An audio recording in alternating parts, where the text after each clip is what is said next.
नमस्कार दोस्तों, UP triple S C lectures online में आप सभी लोगों का स्वागत है। हमारी ईमेल आईडी है upsclecturesonline@gmail.com। तो आप सभी लोगों की अगर कोई क्वेरीज है तो आप इस आईडी पे हमसे सीधे संपर्क कर सकते हैं या फिर आप कमेंट के माध्यम से भी हमसे जानकारी प्राप्त कर सकते हैं।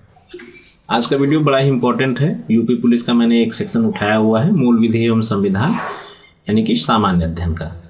ये जरूरी नहीं है कि उत्तर प्रदेश पुलिस में ही पूछा जाए, ये सब अन्य परीक्षाओं में भी पूछा जाता है। सिंपल से प्रश्न होते हैं, बस आपको समझना होता है। तो वीडियो में मैंने बड़ी मेहनत की है और अच्छे से आप लोगों को डिस्क्राइब किया है, तो ध्यान से देखें और जो चीज़ें जरूरी हैं उनको आप लोग नोट डाउन करते रहें। तो आइए ज़्यादा समय ना लेते हुए शुरू करते हैं। पहला प्रश्न देखते हैं। तो पहला प्रश्न पूछा गया है, वार्षिक तौर पर देशों की श्रेणी निर्धारित करते समय उनके अनुमानित भ्रष्टाचार के स्तर के आधार पर, जैसा कि विशेषज्ञ आकलन और अभिमत सर्वेक्षण द्वारा निर्धारित किया जाता है, भ्रष्टाचार बोध सूचक सीपीआई प्रकाशित करता है। काफ़ी बड़ा लग रहा है, मैं इसको शार्ट कर देता हूँ। इसमें सिर्फ सिंपल सा पूछा गया है, भ्रष्टाचार बोध सूचक सीपीआई कौन प्रकाशित करता है। सीपीआई जानते हैं आप लोग? सीपीआई मतलब होता है करप्शन परसेप्शन इंडेक्स। मैं लिख देता हूँ, नोट कर लीजिएगा आप लोग, है ना। करप्शन परसेप्शंस इंडेक्स, है ना। तो ऑप्शन देख लेते हैं। ऑप्शन में दे रखा है संयुक्त राष्ट्र, भारतीय प्रतिस्पर्धा आयोग, केंद्रीय सतर्कता आयोग, ट्रांसपेरेंसी इंटरनेशनल। मैं आपको बता दूं, इसका जो सही जवाब है ऑप्शन नंबर डी है, ट्रांसपेरेंसी इंटरनेशनल। ट्रांसपेरेंसी इंटरनेशनल क्या है? ये एक गैर अंतर्राष्ट्रीय गैर सरकारी संस्था है जो कि भ्रष्टाचार के निवारण आदि पर अपना ध्यान केंद्रित करती है। हर वर्ष यह एक रिपोर्ट जारी करती है जिसे भ्रष्टाचार बोध सूचक यानी सीपीआई कहते हैं। इस रिपोर्ट में विश्व के विभिन्न देशों में भ्रष्टाचार की स्थिति का मूल्यांकन किया जाता है। इसका जो इंटरनेशनल हेडक्वार्टर है वो बर्लिन में है। नोट कर लीजिएगा आप लोग, बर्लिन में है, यानी कि कैपिटल ऑफ जर्मनी। और इसने क्या किया है, 2020 की रिपोर्ट में 180 देशों को शामिल किया है ना। जिसमें आपका अमेरिका की बात करें तो अमेरिका है, मैं लिख देता हूँ, अमेरिका है 67 नंबर पे, चाइना है 78 नंबर पे, और आपका पाकिस्तान है 124 नंबर पे, नेपाल है 117 नंबर पे, और इंडिया यानी कि हमारा देश इंडिया है आपका 86 नंबर पे इसकी रिपोर्ट के हिसाब से, है ना। तो ये चीज़ें भी आप लोग पॉइंट नोट कर लीजिएगा। फिर हम लोग देख लेते हैं अगले ऑप्शन, जैसे संयुक्त राष्ट्र दे रखा है। तो संयुक्त राष्ट्र क्या है? ये एक अंतर्राष्ट्रीय संगठन है। 24 अक्टूबर 1945 को संयुक्त राष्ट्र अधिकार पत्र पर लगभग 50 देशों के हस्ताक्षर होने के साथ इसकी जो है स्थापना हुई थी। वर्तमान में संयुक्त राष्ट्र में 193 देश हैं, है ना। 193 देश हैं वर्तमान में। इसका हेडक्वार्टर कहाँ है? इसका हेडक्वार्टर जो है अमेरिका के न्यूयॉर्क सिटी में है। न्यूयॉर्क, नोट कर लीजिएगा आप लोग, न्यूयॉर्क सिटी में है। इसका कार्य क्या होता है? इसका कार्य होता है अंतर्राष्ट्रीय कानून को सुविधाजनक बनाने में सहयोग करना, अंतर्राष्ट्रीय सुरक्षा, आर्थिक विकास, सामाजिक प्रगति, मानव अधिकार और विश्व शांति के लिए कार्य करना, है ना। अब नेक्स्ट हम लोग देख लेते हैं, यहाँ पे दे रखा है भारतीय प्रतिस्पर्धा आयोग। भारतीय प्रतिस्पर्धा, ये आप लोगों ने नोट कर लिया होगा तो मैं इसको रब कर देता हूँ, है ना। सही जवाब आपको पता ही हो गया है, ऑप्शन नंबर डी है। और जो दूसरा ऑप्शन दे रखा है भारतीय प्रतिस्पर्धा आयोग, भारतीय प्रतिस्पर्धा आयोग यानी कि CCI, competition commission of India, लिख देता हूँ मैं, कंपटीशन कमीशन ऑफ इंडिया, भारतीय प्रतिस्पर्धा आयोग। ये क्या है? ये भारत सरकार का एक सांविधिक निकाय है जो प्रतिस्पर्धा अधिनियम यानी कि कंपटीशन एक्ट 2002 के प्रवर्तन के लिए उत्तरदायी है। मार्च 2009 में इसे विधिवत रूप से गठित किया गया था। इसका कार्य क्या होता है? इसका कार्य होता है प्रतिस्पर्धा पर प्रतिकूल प्रभाव डालने वाले अभ्यासों को समाप्त करना, प्रतिस्पर्धा संबंधी विषयों पर परामर्श देना और प्रतिस्पर्धा नीतियों को लागू करना। नेक्स्ट ऑप्शन जो आपका है केंद्रीय सतर्कता आयोग यानी कि CVC, इसके बारे में लगभग ऑलमोस्ट सभी लोग जानते होंगे। इसको सेंट्रल विजिलेंस कमीशन के नाम से जानते हैं। मैं लिख देता हूँ, सेंट्रल विजिलेंस कमीशन, है ना।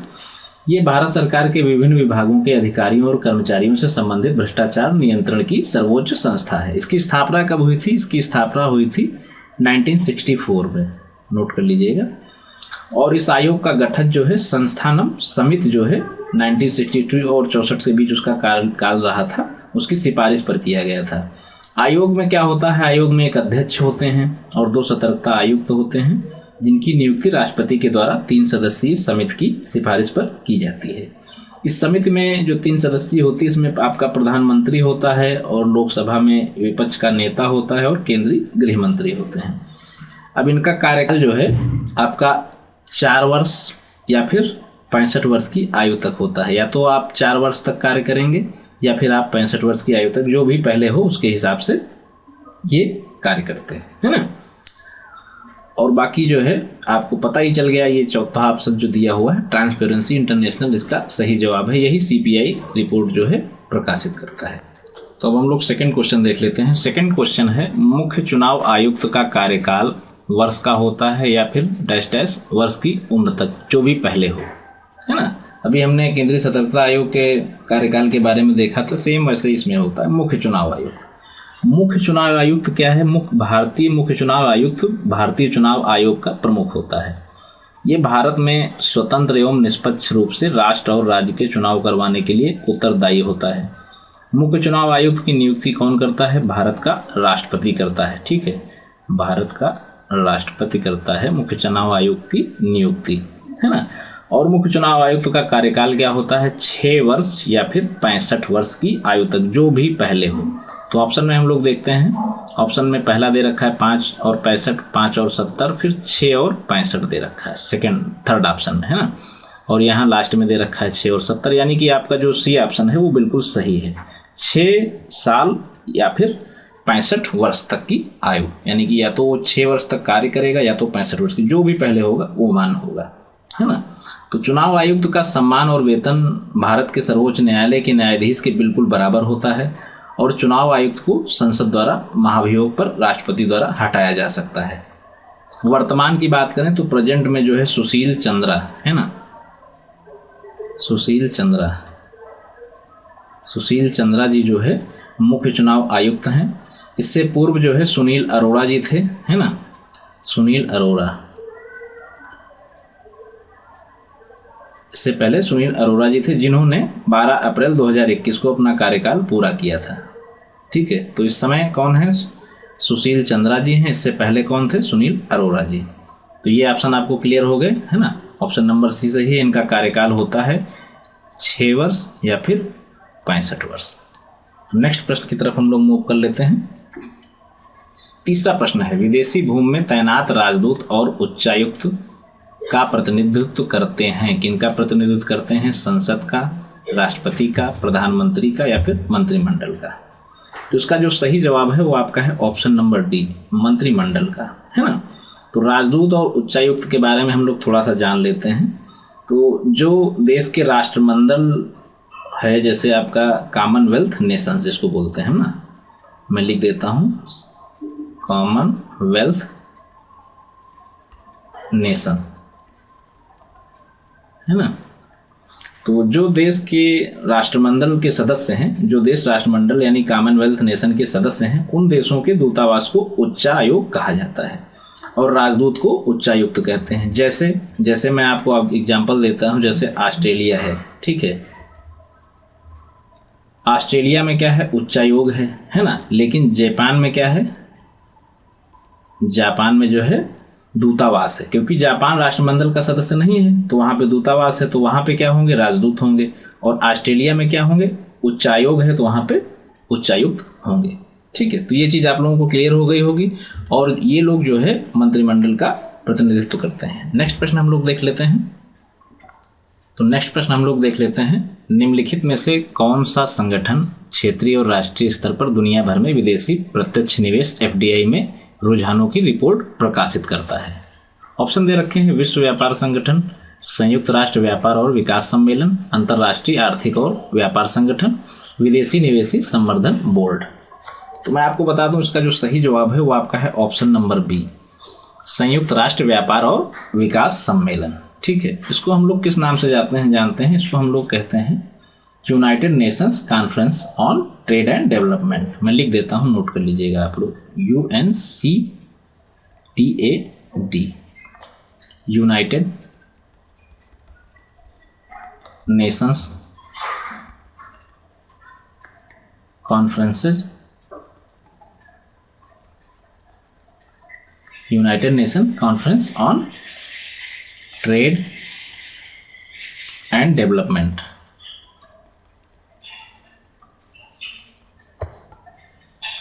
है ना, ये इसका फुल फॉर्म हो गया। अब इसकी स्थापना की बात कर लें तो इसकी स्थापना हुई थी 1964 में। 1964 में इसकी स्थापना हुई थी। यह संस्था व्यापार, निवेश और विकास के मुद्दों से संबंधित उद्देश्य को लेकर चलती है, ठीक है। अब यहाँ पे एक वर्ड दे रखा FDI, है ना। एक प्रश्न और देख लेते हैं, FDI का मतलब क्या होता है।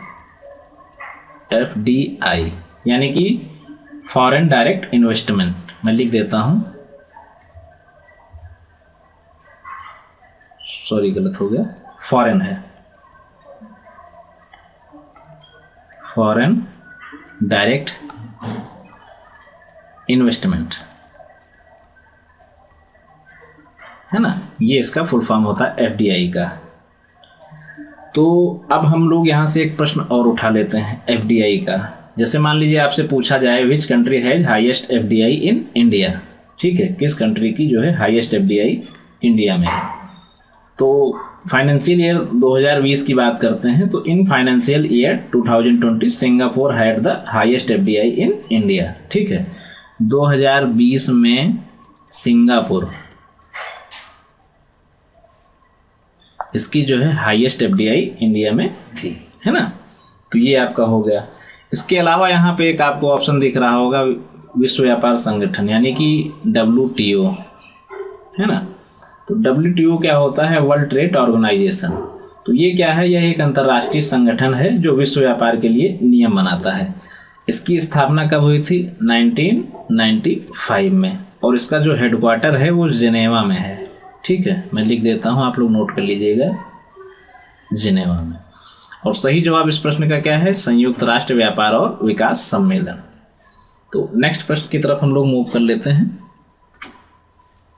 नेक्स्ट है भारतीय निर्यात संगठनों के संघ FIEO का मुख्यालय कहाँ स्थित है।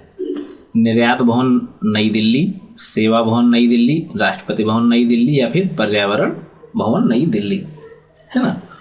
तो सबसे पहले तो हम लोग इसका फुल फॉर्म देख लेते हैं, FIEO,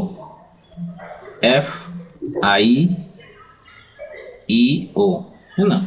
तो इसका फुल फॉर्म होता है federation of Indian export organisations. मैं लिख देता हूं, आप लोग नोट कर लीजिएगा, federation of India export organisation, है ना।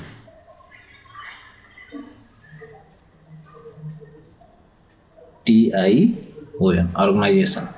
इसकी स्थापना कब हुई थी, इसकी स्थापना हुई थी 1965 में, है ना। और ये कहाँ पे है, ये आपका जो है निर्यात भवन नई दिल्ली में है ना। यानी कि ऑप्शन नंबर ए इसका बिल्कुल सही जवाब है, निर्यात भवन नई दिल्ली। तो भारतीय निर्यात संगठनों के संघ FIEO का मुख्यालय कहाँ है, निर्यात भवन नई दिल्ली। नेक्स्ट हम लोग देख लेते हैं, भारत के संविधान का कौन सा अनुच्छेद भारतीय निर्वाचन आयोग की स्थापना से संबंधित है। ऑप्शन दे रखे हैं, अनुच्छेद 148, अनुच्छेद 324 या फिर अनुच्छेद 342, और लास्ट ऑप्शन है इनमें से कोई नहीं। तो हम लोग बात कर लेते हैं इसके सही जवाब की। तो इसका सही जवाब है अनुच्छेद 324, ऑप्शन नंबर बी इसका बिल्कुल सही जवाब है। इस अनुच्छेद में चुनाव आयोग का प्रावधान किया गया है। निर्वाचनों के अधीक्षण, निदेशन और नियंत्रण को निर्वाचन आयोग में निहित किया गया है ना। तो ये ऑप्शन इसका बिल्कुल सही जवाब है। इसके अलावा अगर हम लोग बात करेंगे अनुच्छेद 148 की, तो ये क्या है, ये जो है भारत के नियंत्रक, है ना, नियंत्रक या फिर महालेखा परीक्षक से संबंधित है, महालेखा परीक्षक इनसे संबंधित है। और अनुच्छेद 342 की बात करें तो 342 क्या है, 42 में क्या है, भारत की अनुसूचित जनजातियों से संबंधित है ये, है ना, ठीक है, अनुसूचित जनजातियों से संबंधित है। बाकी आपका जो अनुच्छेद 324 है ये जो है भारतीय निर्वाचन आयोग की स्थापना से संबंधित है। नेक्स्ट प्रश्न हम लोग देख लेते हैं। वर्तमान में राष्ट्रीय महिला आयोग की प्रमुख कौन है? ऑप्शन दे रखा है ललिता कुमार मंगलम, या फिर ममता शर्मा, या फिर रेखा शर्मा, या फिर स्मृति ईरानी। ये बहुत ही इंपॉर्टेंट प्रश्न है और इसके जो ऑप्शन दे रखे हैं वो भी बहुत क्लोज हैं। तो आइए हम लोग देख लेते हैं थोड़ा सा इसका। हम लोग भारतीय महिला आयोग की बात करें तो भारत राष्ट्रीय महिला आयोग मतलब क्या होता है, NCW, यानी कि नेशनल कमीशन फॉर वुमेन। मैं लिख देता हूं, नेशनल कमीशन फॉर वुमेन, है ना। तो भारतीय संसद द्वारा 1990 में, भारतीय संसद द्वारा 1990 में पारित अधिनियम के तहत 31 जनवरी 1992 में गठित एक संवैधानिक निकाय है ना। ये जो है नेशनल कमीशन फॉर वुमेन भारतीय संसद द्वारा 1990 में पारित अधिनियम के तहत 31 जनवरी 1992 में गठित एक सांविधिक निकाय है। यह एक ऐसी इकाई होती है जो शिकायत करने पे या फिर स्वतः संज्ञान के आधार पर महिलाओं के संवैधानिक हितों और उनके लिए कानूनी सुरक्षा उपायों को लागू करती है। इतनी चीज आप लोगों को क्लियर हो गई। अब पहली बात कर लेते हैं हम लोग कि जो इनकी पहली प्रमुख कौन थी, राष्ट्रीय महिला आयोग की पहली प्रमुख कौन थी। तो पहली प्रमुख थी सुश्री जयंती पटनायक जी, है ना, जयंती पटनायक। ये जो है इसकी पहली जो है प्रमुख थी। और फिर हम लोग बात कर लेते हैं ममता शर्मा, जैसे इसमें ऑप्शन दे रखा है तो ममता शर्मा क्या है, ये भी जो है इसकी प्रमुख रह चुकी हैं, लेकिन ये 2011 से 2014 के बीच में रही हैं, है ना। और हम लोग बात कर लेते हैं ललिता कुमार मंगलम की, तो ये जो है ये रही हैं आपके 2014 से 2018 तक, है ना। और लास्ट में जो आपकी स्मृति ईरानी दे रखा है तो ये क्या है, ये केंद्रीय मंत्री हैं, केंद्रीय मंत्री हैं। अब ऑप्शन आपके पास कौन सा बचा, रेखा शर्मा। तो रेखा शर्मा जी जो है 2018 से अब तक जो है प्रेजेंट हैं, है ना, 2018 से अब तक प्रेजेंट हैं। तो पूछा क्या गया था सवाल में, वर्तमान में राष्ट्रीय महिला आयोग की प्रमुख कौन है। तो ऑप्शन नंबर सी बिल्कुल सही जवाब है, रेखा शर्मा जी जो है प्रेजेंट टाइम में राष्ट्रीय महिला आयोग की प्रमुख है। नेक्स्ट प्रश्न हम लोग देख लेते हैं। भारतमाला परियोजना से भारत का निम्नलिखित में से कौन सा इंफ्रास्ट्रक्चर क्षेत्र संबंधित है। अच्छा प्रश्न है। भारतमाला प्रोजेक्ट, ऑप्शन दे रखा है रेलवे, सड़क, दूरसंचार क्षेत्र या फिर बंदरगाह। तो इस प्रश्न का उत्तर जानने के लिए आपको पता होना चाहिए कि भारतमाला प्रोजेक्ट क्या है। भारतमाला प्रोजेक्ट क्या है, यह एक राष्ट्रीय राजमार्ग विकास परियोजना है। इसके तहत जो है नए राजमार्ग के अलावा उन परियोजनाओं पर भी कार्य किया जाएगा और उनको पूरा किया जाएगा जो अब तक अधूरे हैं। यह सड़क परिवहन और राजमार्ग मंत्रालय के अधीन है और इसकी स्थापना जो है 31 जुलाई 2015 में हुई थी। कब हुई थी, 31 जुलाई 2015 में इसकी स्थापना हुई थी। तो आपको पता चलेगा चूंकि ये सड़क परिवहन और राजमार्ग मंत्रालय से संबंधित है तो इसका जो सही जवाब होगा वो आपका ऑप्शन नंबर बी होगा, सड़क, है ना, सड़क इंफ्रास्ट्रक्चर से संबंधित है। नेक्स्ट हम लोग देख लेते हैं प्रश्न, जयप्रकाश नारायण को कौन सी उपाधि दी गई थी, लोकनायक, लोकमान्य, राष्ट्रनायक या फिर प्रज्ञा हितेच्छु। तो भाई जयप्रकाश नारायण के बारे में आपको जब पता होगा तभी तो आप बता पाएंगे कि इनको कौन सी उपाधि दी गई थी। तो थोड़ा सा हम लोग हाईलाइट देख लेते हैं। जयप्रकाश नारायण जी कौन थे, ये भारतीय स्वतंत्रता सेनानी और राजनेता थे, है ना। इनको क्यों हम लोग जानते हैं, क्योंकि 1970 में इन्होंने इंदिरा गांधी के विरुद्ध विपक्ष का नेतृत्व किया था, है ना। और इन्होंने इंदिरा गांधी जी को पदच्युत करने के लिए संपूर्ण क्रांति नामक आंदोलन चलाया था। कौन सा आंदोलन चलाया था, संपूर्ण क्रांति आंदोलन चलाया हुआ था, है ना। और इन्हें हम लोग लोकनायक के नाम से भी जानते हैं, यानी कि इनको लोकनायक उपाधि दी गई थी। तो ऑप्शन नंबर ए इसका बिल्कुल सही जवाब है, लोकनायक। और इसके मैं थोड़ा सा डिटेल में चला जाता हूं तो मैं बता दूं कि 1998 में 1998 में मरणोपरांत इनको जो है भारत रत्न से नवाजा गया था, भारत रत्न से नवाजा गया था, है ना। और 1965 में 1965 में क्या हुआ था, 1965 में समाज सेवा के लिए इन्हें मैगसेसे पुरस्कार प्रदान किया गया था। और एक सबसे अहम जानकारी है कि दिल्ली में जो सबसे बड़ा अस्पताल है लोकनायक जयप्रकाश अस्पताल, तो यह भी इन्हीं के नाम पर है। तो आपको पता चल गया जयप्रकाश नारायण जी कौन थे और इनको किस उपाधि से सम्मानित किया गया था। इनको जो है लोकनायक की उपाधि दी गई थी, है ना। लास्ट प्रश्न हम लोग देख लेते हैं छोटा सा। भारत में खाद्य प्रबंधन का निम्नलिखित में से कौन सा एक उद्देश्य नहीं है। बहुत ही सिंपल सा प्रश्न है। भारत में खाद्य प्रबंधन का निम्नलिखित में से कौन सा एक उद्देश्य नहीं है। ठीक है, तो खाद्यान्नों का वितरण वही करता है, खाद्यान्नों का निर्यात नहीं करता है। तो यानी कि जो ऑप्शन नंबर बी दे रखा है खाद्यान्नों का निर्यात, तो भारत खाद्य प्रबंधन में खाद्यान्नों का निर्यात नहीं किया जाता। इसके अलावा खाद्यान्नों के बफर स्टॉक का रखरखाव भी किया जाता है, खाद्यान्नों की खरीद भी की जाती है और खाद्यान्नों का वितरण भी किया जाता है। सिर्फ खाद्यान्नों का निर्यात नहीं किया जाता है। तो नेक्स्ट वीडियो में आप सभी लोगों से फिर मुलाकात होगी कुछ अच्छे प्रश्नों के साथ में और कुछ अच्छे जानकारी के साथ में। तो इस तरह के इन्फॉर्मेटिव वीडियो पाने के लिए आप लोग हमारी फैमिली का हिस्सा बन सकते हैं। कैसे बन सकते हैं? सिंपल सा आपको क्या करना है, जो लोग नए हैं इसके अलावा वीडियो को अधिक से अधिक लाइक एंड शेयर करना है। तो नेक्स्ट वीडियो में आप सभी लोगों से फिर मुलाकात होती है। Thank you.